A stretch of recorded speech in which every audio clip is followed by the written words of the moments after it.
whatever the sport is, if you have a little bit of a competitive nature, the sky is the limit. You can always push yourself a little bit harder. What's your number one no-go rental equipment? And there we had 1.3 tons of luggage.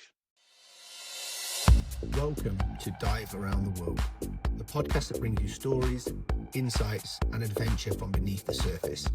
Each episode, we explore the people, places, and passion that make diving more than just a sport. So we've all had that trip that didn't go to plan. Today we're sharing our worst travel, fails, lost luggage, all the crazy stories that happened to us. Maybe we don't have time for all of them because I think the three of us travel quite a lot. But yeah, one of my favorite stories about Adam is I don't think the many, many times I've met Adam, I don't think I've ever seen him with his luggage. Exactly. It must be rare for him to travel with the luggage. I think, the luggage takes for some reason, always a different routing, especially when it's like a company meeting. So that's the worst part. It's, if I'm traveling with 10 or 12 rebreathers and stuff gets there. It's when I just need, a nice shirt to wear to a company meeting that my luggage doesn't arrive. So I don't know how that always works. Obviously, I guess you guys remember the ITD meeting recently in Thailand. Yeah. Exactly. Where I'd just taken on the job to be the boss of technical diving. I flew the world's worst route. So I should fly to Bangkok and then Phuket, straightforward. Do you think that's easy? Checked in, booked on the flight, and ended up with a reroute mid-air because of fueling. And we ended up in India. So it ended in India and then went India, Hong Kong. And I got to Hong Kong, there should have been a flight that would take me to Phuket direct, but that was missed. So I ended up going from Hong Kong. They flew me to Singapore and from Singapore to Phuket. So I arrived 2 days late. Even though I was 2 days late and my bag went maybe the right way, my bag didn't arrive. So in Changi Airport in Singapore, I was rushing around looking for a toothbrush, some kind of clothing to put on for the meeting that was starting that night. And I don't know if you remember, the only thing I could find was a Hugo Boss T-shirt with a big boss written in big letters on the front.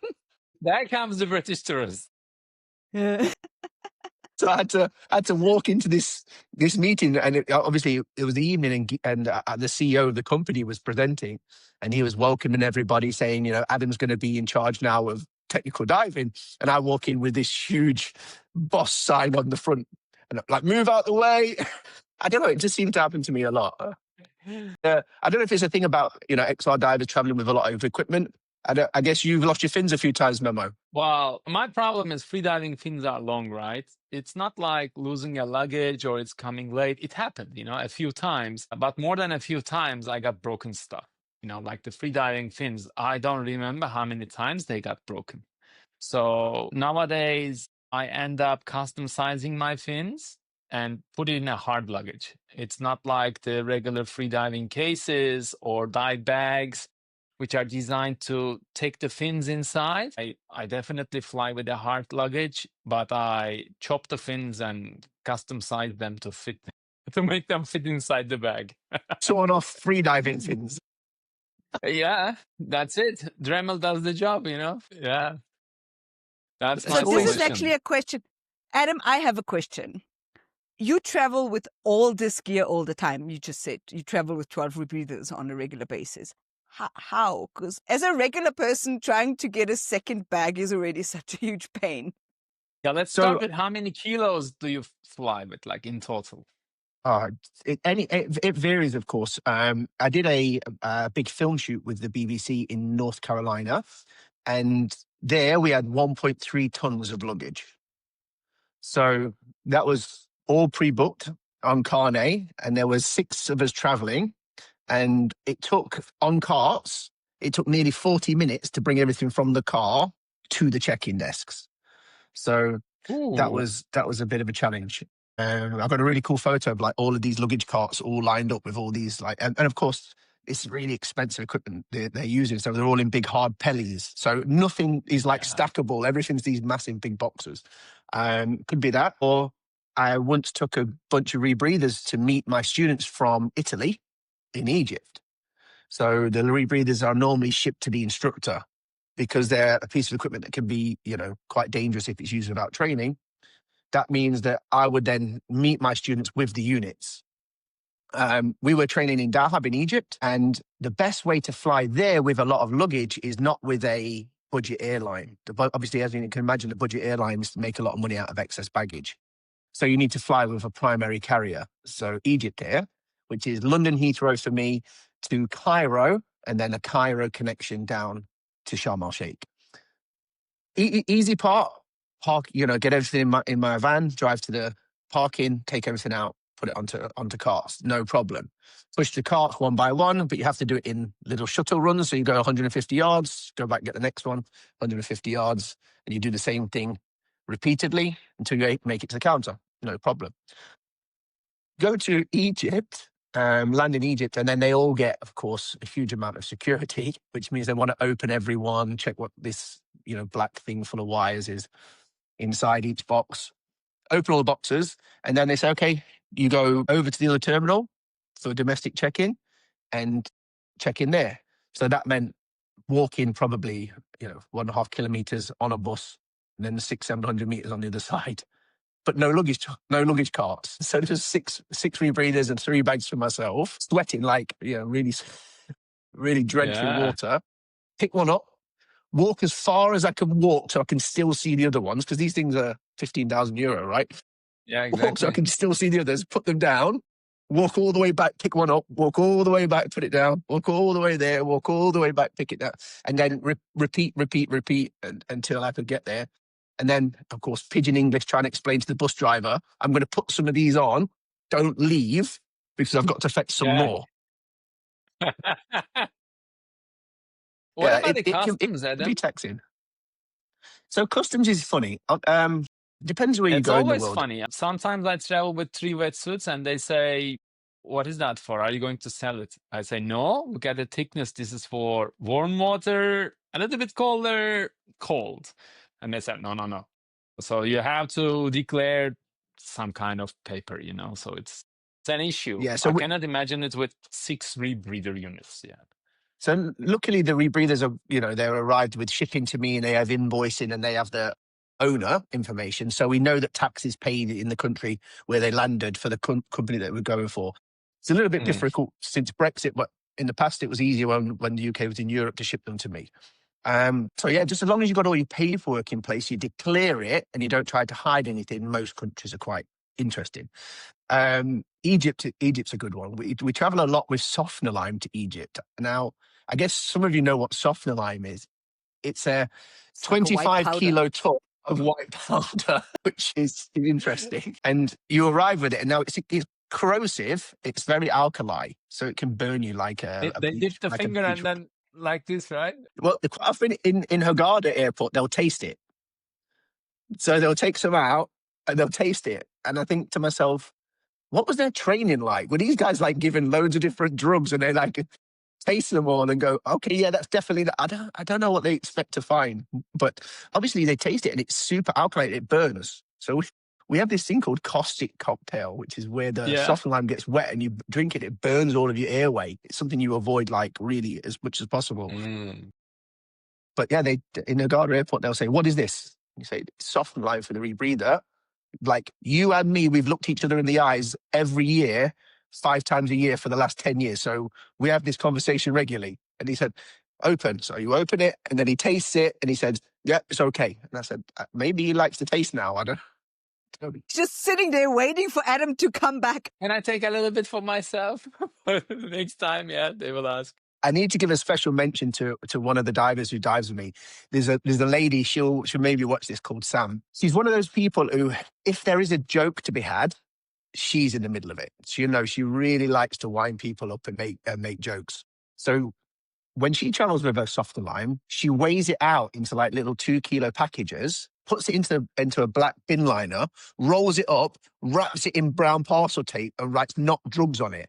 And then stashes them all inside her luggage in different places. She has the funniest time ever trying to get through the airport. But I think, the airports do a good job of the security. Sometimes they can be a little bit overzealous with things like rebreathers, but I prefer them to be a little bit more checking than less, of course. I would say Sam can do that because she's a white woman.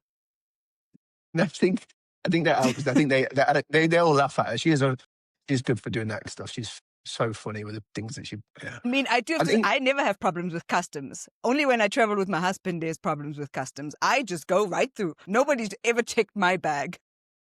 You don't have problems bringing mermaid tails through? I think that's an interesting looking thing to come through on the scanner. It looks like you've got a huge fish in your bag. No, I mean, I put them through the scanner bag. Sometimes there's 8, 9 fins in there. Nothing. Really? Nobody's ever said It must anything. be me. Yeah. I had some spools once in my hand luggage. I ran out of weight in the check luggage. So I took some spools out and put them in my hand luggage. And then I went through the security, and the security said, you can't have the line. I said, okay, so like, what do I do? And he said, you take the line off. And so pulling 60 meters of line off 5 spools, and I said to the guy, what do I do with this? And he said, take it and put it in the bin. And so I walked through security with this like huge knitting of line in my arms and just dumped it in the bin and ended up with blank spools. But another flight 2 days later, you can take it. So those are always funny stuff. Cable ties. Cable ties are a good one. I carry a lot of cable ties in my bags so that I can, open and close my luggage, make sure that it's safe, that kind of thing. And so those people traveling with diving luggage, I really recommend you do something like that. If you want to make sure your bags are sealed, using obviously TSA locks that they can open is cool, but quite often they'll get damaged or broken along the way. But cable ties are great. What I tend to do is on the boxes or on the luggage is I'll cable tie everything shut, and then I'll stick some spare cable ties to the top of the bag. And that way they'll take the cable tie off to see what they want to see, and then they'll put the cable ties back on for you as well. But I've had them in my luggage before, and again, gone through security, and you're not allowed to take cable ties on the plane. And I said, okay, I don't know what I'm going to do with cable ties. Maybe I've cable tie everybody up on the plane. But yeah, there's interesting rules. It's very difficult to figure out what's allowed and what's not. Yeah, sometimes it makes me feel like not everyone has the same rules. Like depending on the day, depending on the person, it's kind of like, it moves a little bit right and left. In the US, you have to take your shoes off, right, for the scanner. Yeah. They make you take flip-flops off. What are you hiding in a pair of flip-flops? Switchblade. Have you not? Yeah. Reef makes these flip-flops where you can put like stuff inside, and the ones with the bottle openers. You don't know those. So it's those people. That's what's getting me in trouble.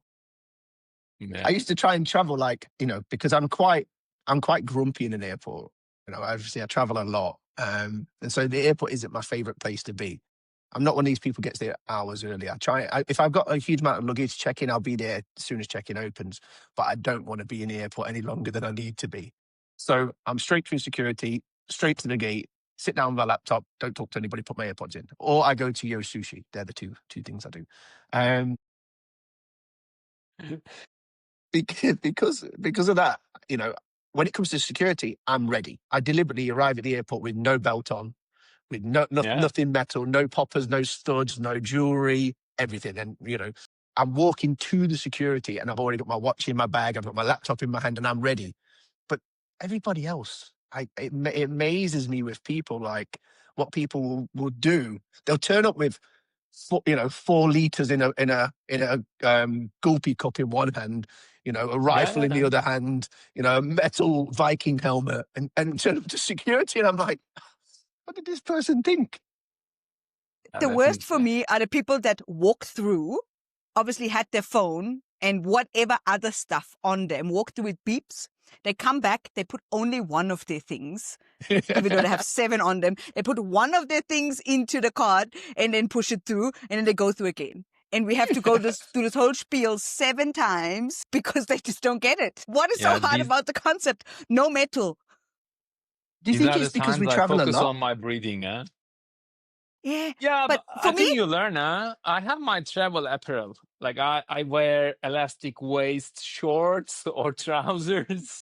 Nothing Uniqlo. beeps. I just definitely. So you develop these skills, I guess. And right? I've got 2 pairs. First of all, Birkenstocks always go off, but I like to travel with Birkenstocks. And my Doc Martens that I otherwise wear also always go off. So I fight with the agent there. They say, no, you don't have to take your shoes off, but they always go off. No, don't take them off. So I go through, it beeps, and then, oh, you have to take your shoes off. Yeah. I have the same. I Every have the time. same problem with wires, right?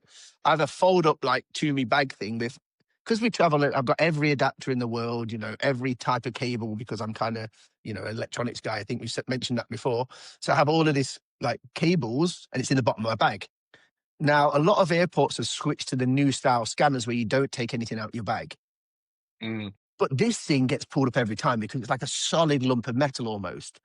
So I always say to them, can I just take this out? No, leave everything in your bag. I said, no, let me take this thing out because I promise you it gets caught. No. And I always like try and sneak my hand in and take it out. But every now and again you get somebody who said, leave it in the bag. So you leave it in, of course. Then it goes down the other aisle and you're stood waiting for it. Yeah. I think maybe we're too clever for our own good trying to trick the system. Yeah. Oh, Yeah, that's the good thing. one. I was behind a guy in Birmingham airport and we were checking in and there was 3 old ladies in front and they were taking a long time, like forgot the glasses chain around the neck and then forgot coins in one pocket. And, and this is cool, this is fine. We're nice and cool. But the guy in front of me is tutting. And I was like, okay, let's see what happens. The guy goes through, puts his coat, like a big trench coat, puts it in, comes through, and then like the whole world erupts. There's security from everywhere. And I was thinking, what on earth's happened? This guy had 5 live rounds in his pocket in the Wow. UK. Where They shut the guns whole are airport down for formidable. like 2 hours. In the UK, guns are super forbidden, right? There's no way you can get them. And he's a military guy somehow. And I'm sure they must check the rounds in and out. They can't just wander around with rounds. Yeah, of But like, the course. whole airport was closed for 2 hours. We all had to stand outside while they did like this huge security check thing. Who comes to the airport with live rounds in their pocket? Maybe somewhere where, you're allowed to open carry or somewhere, but not in the UK. That.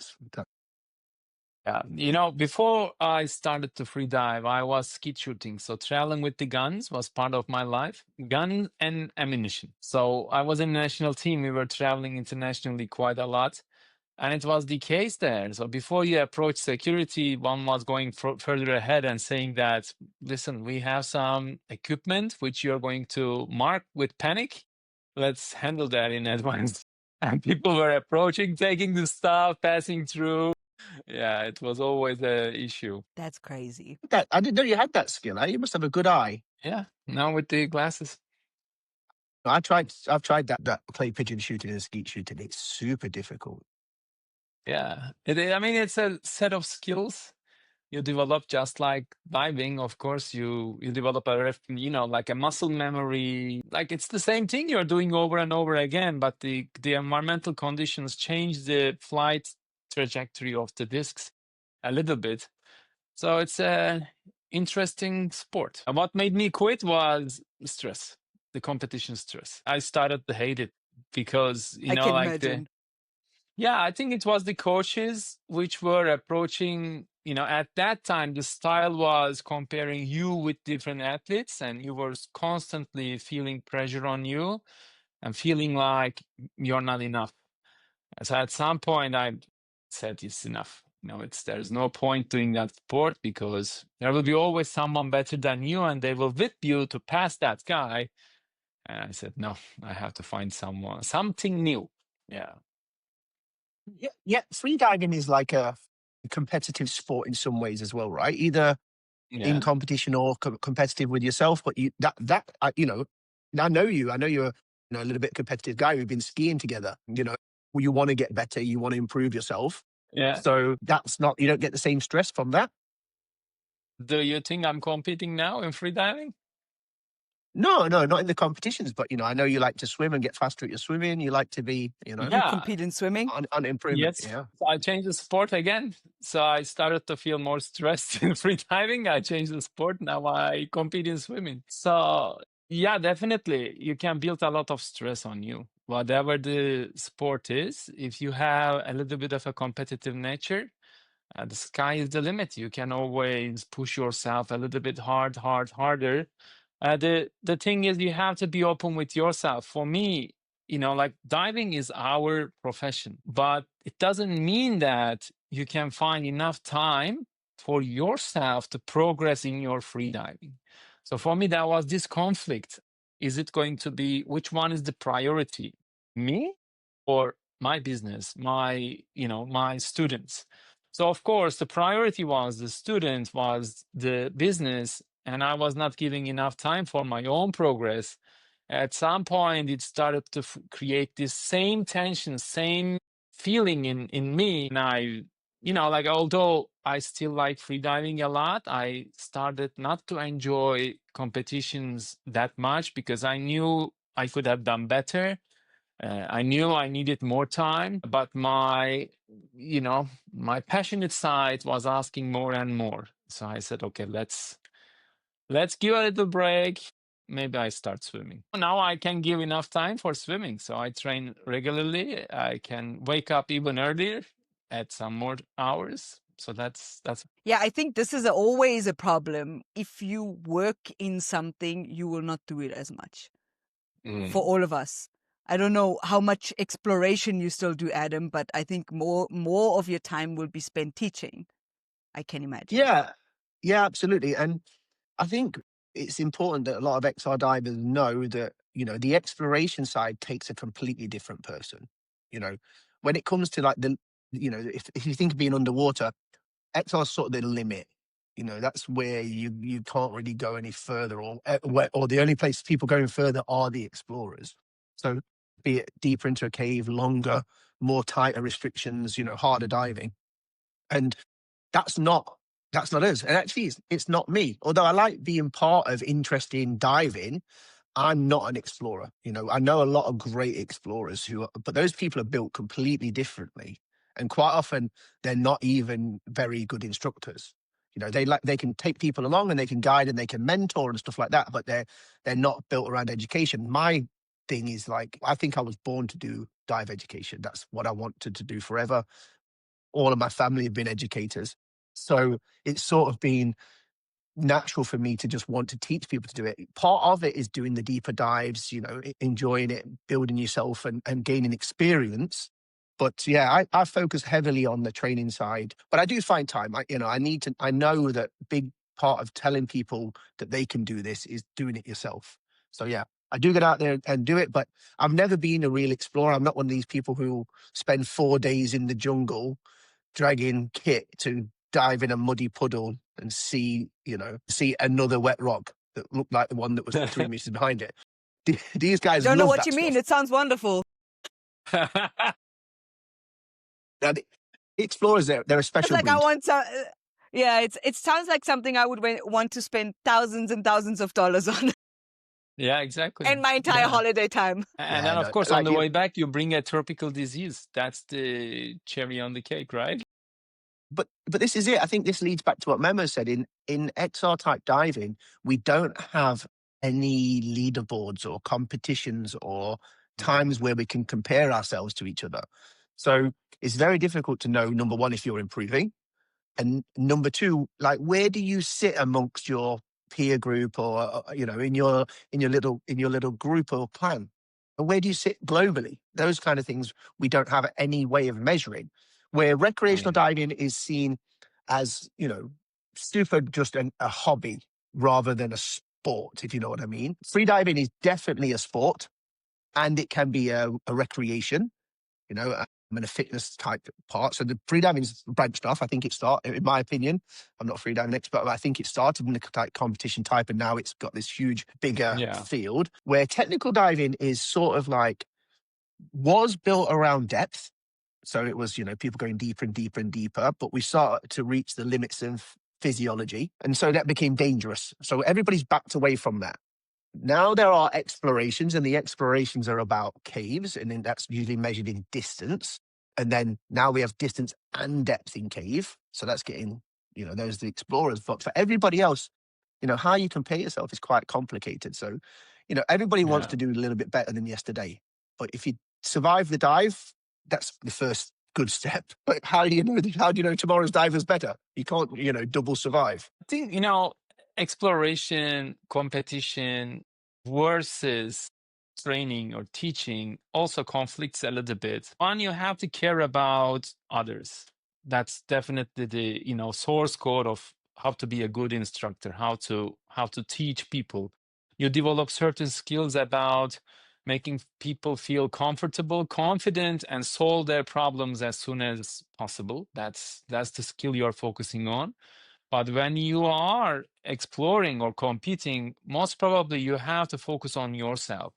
It's not kind of like, I don't want to say like a selfish attitude, but you have to get most out of your personal time to show that progress to yourself.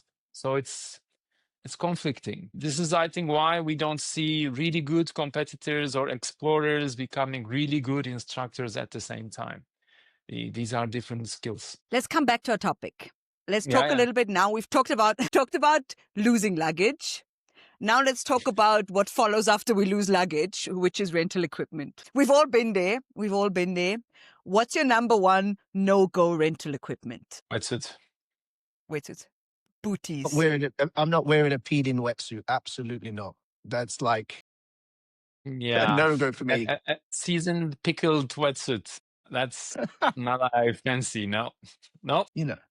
From my time You working know, in you will- resorts, that smell, it Exactly. lingers in the back of your nose. That warm wetsuit smell, man, I hate it. It's bad. You know that first wave? You know when you work in a resort, then usually sometimes in the evenings you party a little bit. First thing in the morning, you go into a dive center, you open the equipment room, and that, especially in the resorts where the weather's warm and that whiff humid- of... Yeah, it will make you rethink life decisions, that smell. Yeah, Another one the other for one, me. and this is probably quite triggering, right? Moist booties. Ooh. Moist Okay, wetsuit no, booties. booties. That's quite triggering, huh? I've got this whole thing about booties. I cannot deal with booties. If I know somebody else's feet were in a pair of... Even my own booties I find gross. Very gross. every time a new pair of booties, right? And then I hate them already. Yeah. Whenever I can avoid, I will try and wear socks and things, but booties are the absolute worst. I agree. So I've taken to diving dry suit almost exclusively now. So for me, there's sort of like two diving wear: board shorts and rash guard, or dry suit, and nothing in between. So I don't know that I can really understand my weighting or trim or buoyancy in a wetsuit anymore. So that's the first issue. The second issue is like, I'm so comfortable in the dry suit. And for me, obviously being a bigger guy, I like the fact that you can get out my wetsuit and I'm allowed into the lunch hall on the liverboard quicker. So everybody's still getting out their wetsuit, wants to shower, etc. I can be out my dry suit and in with the food like super fast. So that's why I'm also keen on a dry suit. I mean, I really like dry suit diving. I genuinely do. It's just the peeing problem. As a woman, it's just not as easy. And I just have to pee. I think there are obviously solutions out there, and they're not always fantastic. I think you need to find one that works for you. A lot of the girls that we dive with have one particular solution that works for them, but will not work for the person stood next to them. So you have to like try a bunch and find out what works. And obviously that's not the nicest process to figure out that it doesn't work. But that's the key for a dry suit, right? The key for a dry suit is staying hydrated, making sure that you're comfortable all the time. But if you get that, then it's the best. How much is water really do cool. you lose in an hour of scuba diving? Have you ever checked? Like, what's the dehydration It's quite rate? a lot. I've just heard this recently. quite a I lot, think yeah. it was like 1.5 or 2 liters, something like It that. must be Yeah. like that. Yeah, mouth It's breathing because of the breathing, is yeah. absolutely killing it. It is less in a rebreather though, because the air is humid in a rebreather, I believe. In That's right. On regular open circuit, you have to basically humidify the air yourself because the air coming Yeah. out of the tank is dry. Because in if you imagine freediving, we Memo. lose more than a liter an hour just because of the surface snorkel breathing, So it's not dry air, it's the normal air, but still we lose more than a liter. And if you do not Wow, put it okay. back in, you start feeling it as additional fatigue, tiredness, and then later on cramps, other stuff as well. Yeah. Yeah, in compressed air, especially with nitrox with higher oxygen content, then you're going to end up with a really really dry mix. There's almost no relative humidity in the gas at all, so it's going to dry Mm. you out quite dramatically. And then add to that, and a little bit of exertion as well. And I think you'll get to a point. Obviously, you get immersion diulysis as well, which I think is a bit of a drama. That your body starts to pull water, especially when you're lying on your front, and that can really lead to dehydration. So it's a big factor. Yeah. So rental equipment, is it a thing, is it like a badge of honor in your guys' sport that, the more beat up and hard worn your equipment looks, the better? No, that's what gypsies No. do. You have to look. You have to look cool. That's the rule number one in freediving. No matter what happens, no matter what your skill level is, you have to look A-okay. That's the rule. Yeah. And I guess broken I mermaid tails remember. isn't a thing, or broken swimming pants isn't a thing, right? No, in swimming, the problem is you wear just one costume. If that's broken, it gets problematic. You might Yeah. create the wrong type of content, You get thrown out the pool. Yeah. No, for But us, I remember we when I have was two a kid. types. When I was a kid, this is a burnt-in memory in my head. My dad had this really old, beaten-up wetsuit with holes everywhere. It was Camaro wetsuit. And then this Russian guy came to him, offered him twice the price of the new wetsuit just because he wanted to look cool and beaten up for that wetsuit. Seriously. Wow. Yeah, we have two types of technical divers. We have the type that has, all the gear, no idea, like super, like everything brand new, Like you? shiny. I like to have all the gear, yeah, and not so much idea. And then we have the other type, and the other type of diver, like everything is completely destroyed.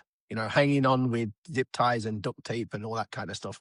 And these guys don't really respect these guys. These guys don't really respect these guys and girls. So it's complicated. I think having equipment that shows that you've done some diving is normal, right? That's sort of like what you want. It shows a bit of experience, but when it gets too beat up, it's not what you want. And yeah, a lot of places now, even their rental equipment is in really good condition. As I've been traveling, I've started to realize that actually, it's not the day anymore where you get a BCD that leaks, or a inflator button that sticks, or a wetsuit. A weight belt that's so frayed at the end that you can't thread it anymore. I think that these things don't really happen so much anymore, which I'm glad to see, actually. Yeah.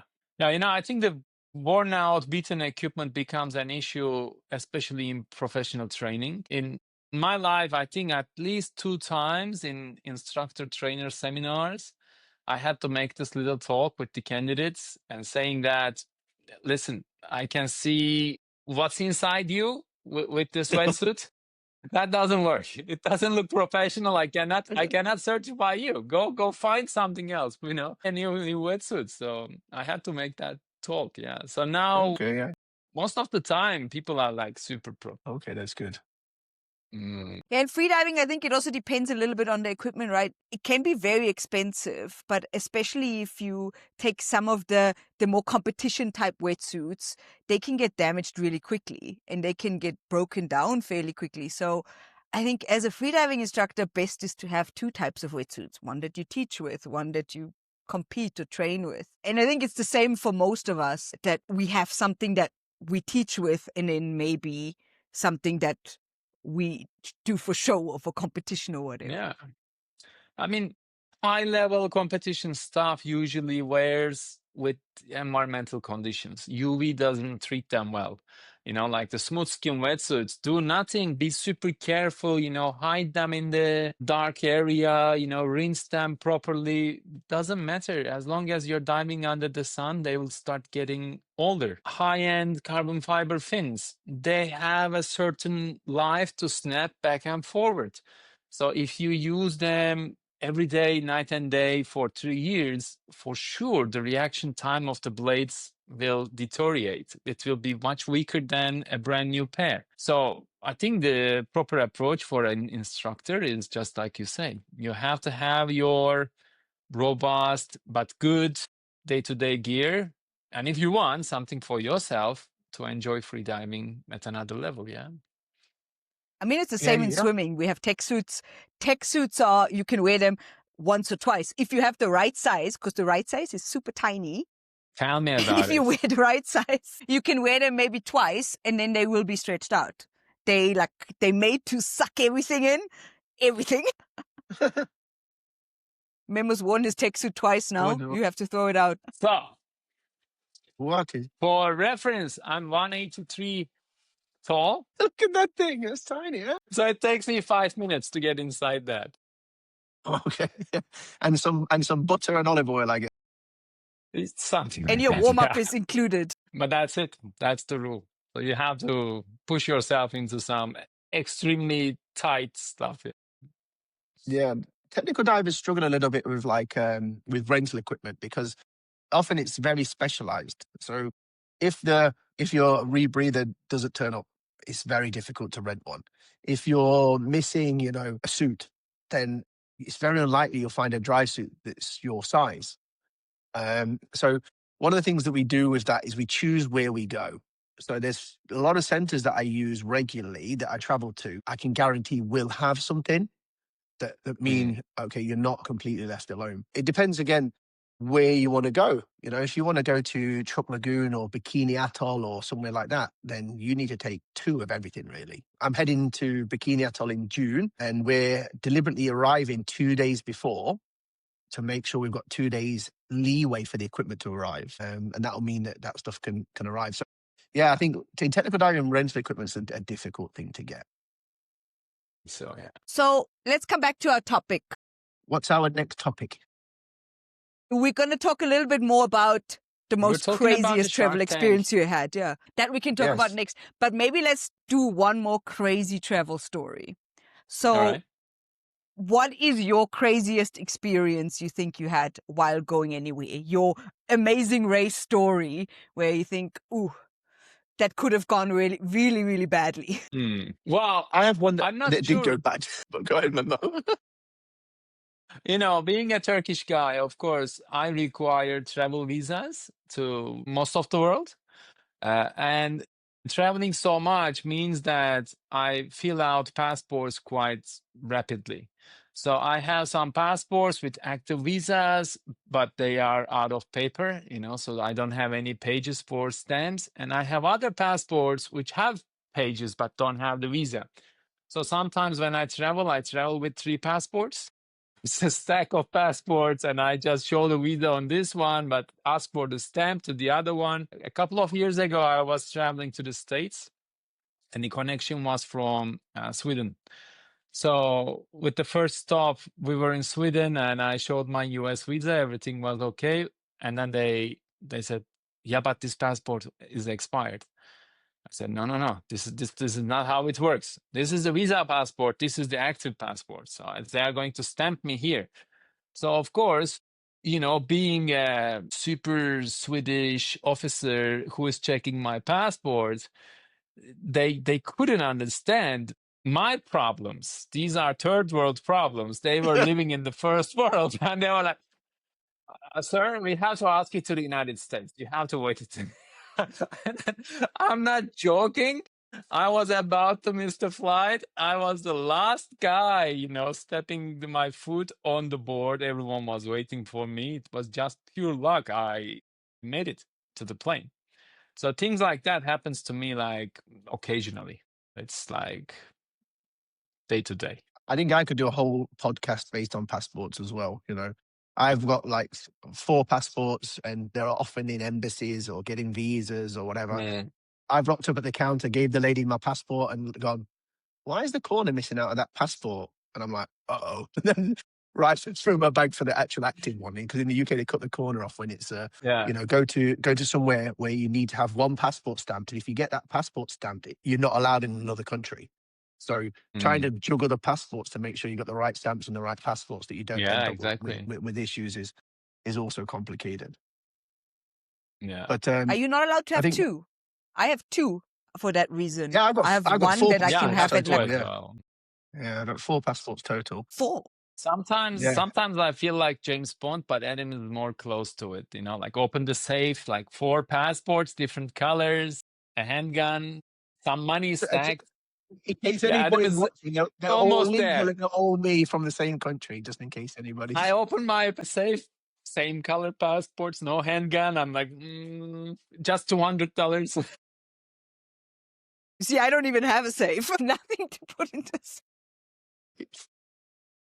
I think my travel story that it's quite dramatic actually. So obviously, as you can imagine. So I was diving for a really rich client from his private yacht, and we were diving with him every week, and then I'd fly home on a Friday, be at home with my family on a Friday, and then fly back on a Monday.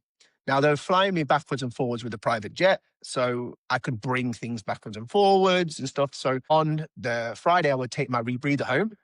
We'd clean it, service it, fill it up with gas, etc., and fly back. Now, we were having trouble getting the scrubber material into the country where we were working. So we were filling the scrubbers and everything in the dive center and then flying out and diving. But this week, I managed to get the scrubber materials in. So we had a big pallet of scrubber materials arrive and they were on the boat waiting for me. So this is home on my rebreather, clean it, everything, and then I go home for the weekend. And Will, who works for me, he was then assembling the rebreather. I would do the pre-dive check on it and then go diving. So I told Will the new scrubbers arrived. So this whole scrubber thing, we're going to be able to stop that at some point. Monday came, drove to the airport, put my rebreather, everything fully gassed up, ready to go because the guy likes to dive straight away. Flew, landed, escort to the boat, jump on the boat, put a new wetsuit on because we had a bunch of new wetsuits, put a new wetsuit on, put my rebreather on, try descending and can't get down. And I can't work out why I can't get down. So I start flapping and swimming down. I think, oh, it's this new wetsuit. Maybe it's a little bit buoyant. And I swim down and then I start to get an enormous headache, like rapid breathing, painful, narrowing of my vision. I was like, oh, I know what this is. This is carbon dioxide. So I bailed out from the rebreather, came to the surface. Now, what happened was Will had taken, we've got scrubber material on the boat to don't put any scrubber in your rebreather. So I'd been through all of my checks, making sure the rebreather was assembled right, it breathes everything, and then neglected to do the pre-breathe long enough, which again is a little bit of a thing. During a pre-breathe, you may or may not notice the CO2 scrubber. So you're supposed to be aware during the first part of the dive. And yeah, managed to jump in and actually nearly kill myself because I'd done all of these non-standard things. And I think when we look at human factors, this is what causes issues, right? It's a lot of things that line up this Swiss cheese model of things where it's completely non-standard, you know. So it's super non-standard to have somebody else assemble your rebreather. It's non-standard to fly privately with a fully gassed up rebreather. It's non-standard to dive 25 minutes after landing. It's not, you know, all these random things that you sort of you end up in a situation that cause them problems. So yeah, that's my weird travel story. I think I know what happened there. It was Will who wanted to get your gig, flying on private That's it. jets. That's Sabotage. Do some diving. Yeah, those ones. I think my craziest one was in the Philippines. I don't know if anybody of you, I mean, I worked in the Philippines for 5 years. If anyone you ever went to Malapasco, I'm sure both of you did. When you go to Malapasco, you drive up the island of Cebu and then you have to take a boat across. So on that day, everything was delayed. Traffic was super heavy, how Philippines is. So we arrived at the port just before it got dark and got on a boat, you know, because the boats are all there. It's not really regulated, I guess. So, okay, we got on a boat. Immediately, all of a sudden, it got dark. We realized this boat doesn't have a radio. This boat doesn't have lights of any sort. So it was us there with a phone camera and no technology, no life vests, no nothing. And then it started to rain and it started to storm. Pitch dark, rain. The boat was taking on water. You could not see the island. Usually, you know, you see some lights far ahead of you. It was super wavy. You could not see the island. I was sitting on this boat. I had my bag of dive gear. I didn't have a tank, so I was just me. I was like, okay, what am I going to do? I can take my BC. I can put on my BC. I can inflate it. Okay, worst comes to worst, I can float around. FSS and B. Somebody's going to look for me. that ride is usually, I think, 30 minutes, not even. After 2.5 hours, we see a Wow, tiny speck of light in the horizon. that was China. I Human I think trafficking. it was Malapascua after all, but Okay, good. that one, and we made it. We did make it, and we get off the boat, and these guys who owned this boat, they acted like nothing had ever happened. Everybody was like, Mm. I was being crazy. It was only me and 2 other people on this boat for like, but yeah, I hope I you, almost died that night. hope you tip them. Yeah. Yeah. But yeah, I was like, that's why I thought actually traveling with dive gear is great because you've got like a little bit of a life vest built in, you know, you've got an Mm. SM, It's always funny at what least, goes through your head, you know. Sometimes when I sit on the plane, and you know, I sit on the plane a lot, and I think, you know, if I'm close to the door, if this thing was to get, could I jump out while it's nearly going to crash? You know, that protectionism inside yourself, like it makes yeah, you, these little stories go around in your head. I wonder if this happens. I wonder if I could get myself out of that. Don't ever want to test it, of course. Yeah. yeah, no, don't. You know, I still need to know what seat that guy from the Air India flight was sitting in, because that's the seat I'm booking. exactly, 37J right? or something like this, I think. Okay, that's it. That's that. Write that down. You know, one of our ITDs from Taiwan, he had this amazing story. So many years ago, they were doing a scuba session in one of the most popular reefs in Taiwan. I don't know, 15, 20 miles out from the shore, in a very awkward day, stormy day, high waves. So they started the session, and the place was famous with the currents in different directions. So before they reached the bottom, one of the currents picked them up, and as a group, they realized they are losing control, and they say, let's abort the dive, go up. They deployed the SMBs, they come back to the surface, and they realized that the boat was almost like a kilometer out. And they say, this is happening regularly. They will find us. We have the marker buoys already, you know, in the sea. But then they started to wait. And at some point, the boat started to come towards them, 100 meters close to them. The boat turns around and goes away. They just couldn't see the marker buoy. And then the adventure starts. It took him almost 3 days to reach the shore. So the point they got lost, and the point he was the only one who managed to swim to the shore. So the total distance was 105 kilometers away or something like that.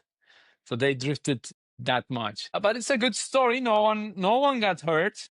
So he managed to ask for help. They calculated the currents, and everyone was rescued. Yeah, But boat trips unbelievable can be story. extremely adventurous in tropical oceans. That's Yeah, incredible. this thing. Super Yeah, this story. thing's always in the back of your mind. When last week, no, 2 weeks ago now, I was diving in Northern Ireland, and it's a place called Malin Head. We go off, we go like 40, 50 kilometers offshore to dive these huge war wrecks that were coming from the US. So when they were supplying during the war, they would go into the Southern Island and then come across into the UK to supply the war effort. When France and Spain, everything became part of the Allied part of the German territory, their boats couldn't go into Southern Ireland anymore, so they had to go around the top of Ireland and back into the UK. And so there's a huge number of really great war wrecks there, submarines, like 40,000-ton battleships. But when you go out there, you don't see land, of course. And if the current's going like any way but one, the next landfall is Nova Scotia. If you want to swim, you're going to swim to the US. Yeah. You realize you're pretty far away. So we take EPIRBs, and we take huge, like 2.5 meter DSMBs and stuff like that. And we try to do a lot of all of our decompression on a shot line. So you have a line, and then from that line we have another line that goes to a trapeze, and it has a set of bars at different depths, so we can do our decompression. So the idea is that you come up the line, you go across the little line to move onto the trapeze. So everybody comes back up the line. The last person up the line undoes the trapeze, so the trapeze can then drift with the current, and everybody drifts together with these two big buoys on the top. So it's super nice. Everybody stays together until you get one person that doesn't. you get one person who suddenly decides they can't make it back because they went too far away, or they Yeah. got lost, or they got bored, so they just decided to go up. And so they put an SMB up, and then they go on their own, which leaves all the rest of the team, like 12 of us, on this trapeze in the current, flapping for a couple Yeah. of hours in like a mid-Atlantic current, while this person has a lovely decompression floating away on a buoy on their own. Luckily, we have really good skippers who look for they're permanently on watch for SMBs, and with deckhands doing the same. But quite often, if that happens, the SMB that drifted away, that diver can be 12, 15 kilometers away from where the rest Yeah. of the team are, in a couple of hours. So Yeah. it's huge, huge, huge, huge difference if you're not careful. I mean, that's scary in a way, especially if you only have one boat. I mean, if one goes this way, two go this way, and then Yeah. how does the Well, boat choose who to follow? well, obviously that's quite lucky for the type of diving we do. Is the trapeze is stable, right? Because that's tied to the wreck, so the skipper knows where that is. So he's only really got to follow the SMB. And although we've done it a few times where we've had to all come up on SMBs because the surface conditions have been too rough, and the skipper's had to pull the shot line out, so everybody comes up in SMBs. Now that's super frightening because you don't get such good visibility in the shallow water where there's the algae blooms and plankton. So you can be in not very good visibility, drifting on an SMB in the mid-ocean for a couple of hours on your own. But you're not on your own because the water all moves in the same direction. So there's another Yeah. diver probably 10 meters over there, but you haven't seen them, and you won't see them for 2 hours. And then every now and again, you may see somebody just go, wee, come past you, but you're all like moving together. But it's again, it can be quite a hairy experience, to sit in the mid ocean with no bottom and nothing to look at for a couple of hours and just float away and watching all the green plankton pass you at speed. Especially because you got those 3 hours of decompression to just overthink. Exactly. I heard the same kind of story. In Istanbul, we have the Bosphorus, and now in Bosphorus, we have a tunnel at the exit of the Bosphorus. Like the cars are driving under the sea from Asia to Europe or vice versa. During the construction of the tunnel, many tech divers were taking part, and the area is famous with the currents. It's huge currents. It's flying. So they were talking about one guy who was working in the construction.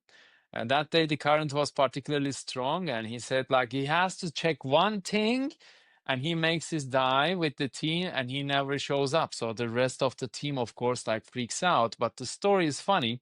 So for him everything was okay, like he checked, it was okay. So he started his ascent with some decompression stops and everything. And when he surfaced, the environment was not like he remembers before. It was kind of like there is an island in front of him with some houses. So he drifted so fast, so out. He came close one of the islands in the Marmara Sea, which is almost like 15, 20 kilometers out. So he swam to the shore.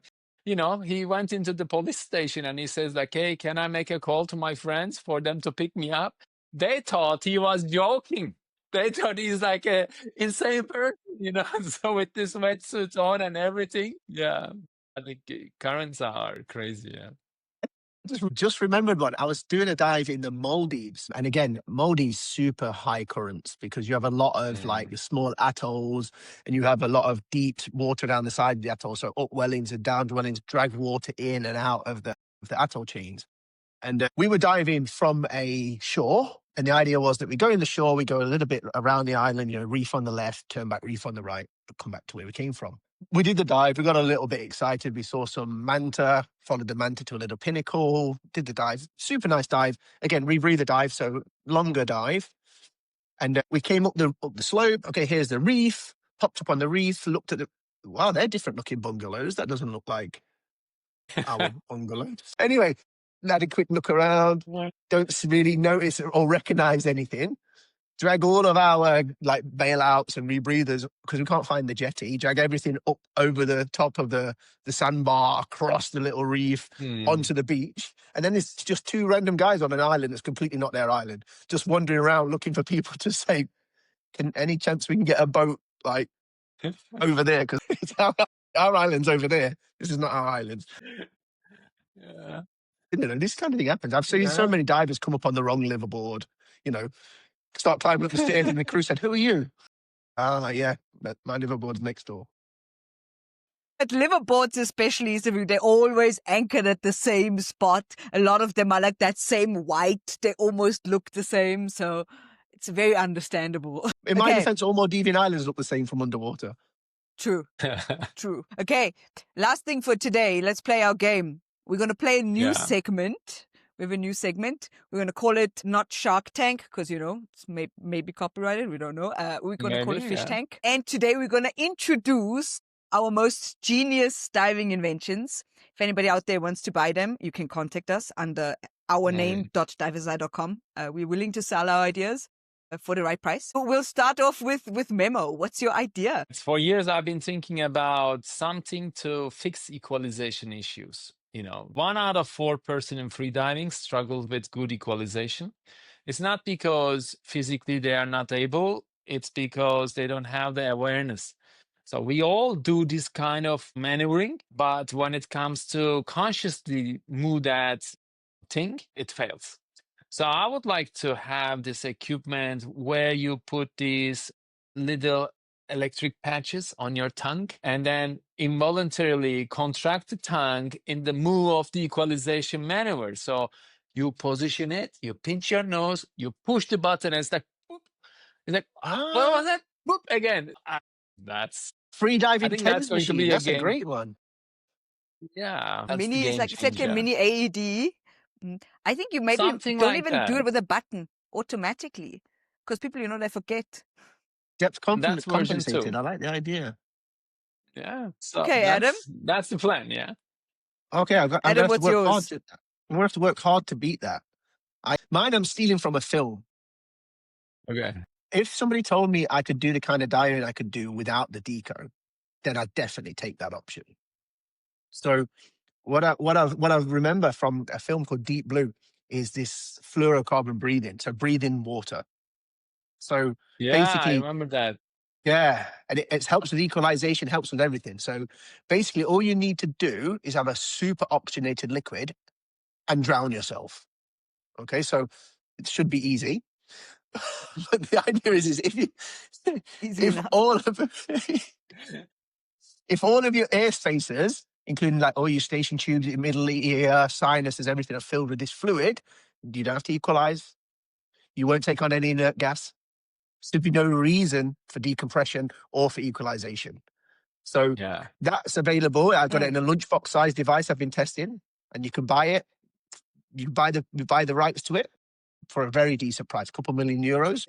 How do you get it into you though? Do you have to inhale the liquid, or can you IV drip it or something? Well, I remember when I first lived in Dahab, there was freedivers who would like inhale salt water to their sinuses to stop that kind of thing. So I'm guessing a similar process. That's what I was going to tell you. It has been tested. This wet equalization theory was in the field. It was kind of the hot topic maybe a decade ago. So what they were doing, basically put on a mask, fill it with saline water, and then equalize. Every equalization, you push a little bit of a saline water in your eustachian tubes, middle ear, sinuses. So basically you were replacing the air with this saline water, and then there was no need for equalization. But what they haven't taught, also the middle ear, this little air chamber, is acting like an isolation between the temperature of the outside and temperature of the inner ear. So filling that gap with water killed that barrier, and the temperature of the outside was penetrating into the inner ear after certain depth when the ambient temperature is getting colder and colder.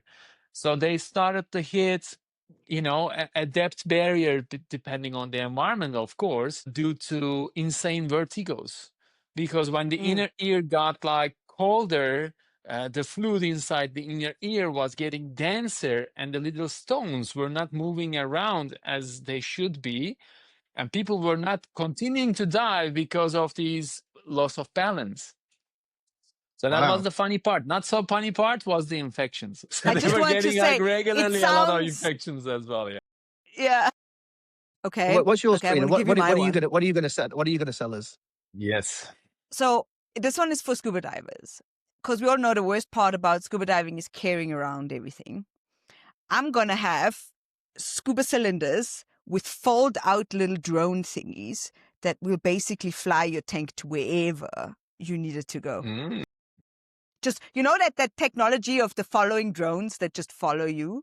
So it does the same. You just walk and then your equipment just follows you. I like the idea. That's fine. Take some of the weight off. Yeah. And if you need to do your tech dives with all of your extra equipment in 7 and 20 tanks, whatever you need, you just have all of them fly behind you. I like the idea of those Imagine little walking jetpack through a things that resort in people wear. Egypt. Yeah, that's a flying equipment room. I like the idea. And then you can have an app on your phone. So if you forgot something in the dive center, you can just call it. And go fetch it, right? I'm not sure that technology is all that far off, right? Where soon you're going to be able to just, anything you forget, they're going to fly to you by drone. Can't see that being all that far away. I think so too. A couple of months ago, I read that article about this first drone taxis authorized in China. So there's, they will start carrying human, let alone equipment. I think it's going to happen soon. Yeah, I've seen Amazon deliveries and stuff like that. I know that's becoming a big thing. So won't be long. Karina, you got probably the most winning idea. You can take all of our cash and get that one started. Yeah. Yeah, guys, I'm selling out there. I'm selling. It's going to be only a few million. That's it. Then I'm not going to see you again. You'll know if I don't show up on the podcast again. That's because I sold my idea. 2-person podcast and a cardboard cutout of Karina. The idea worked.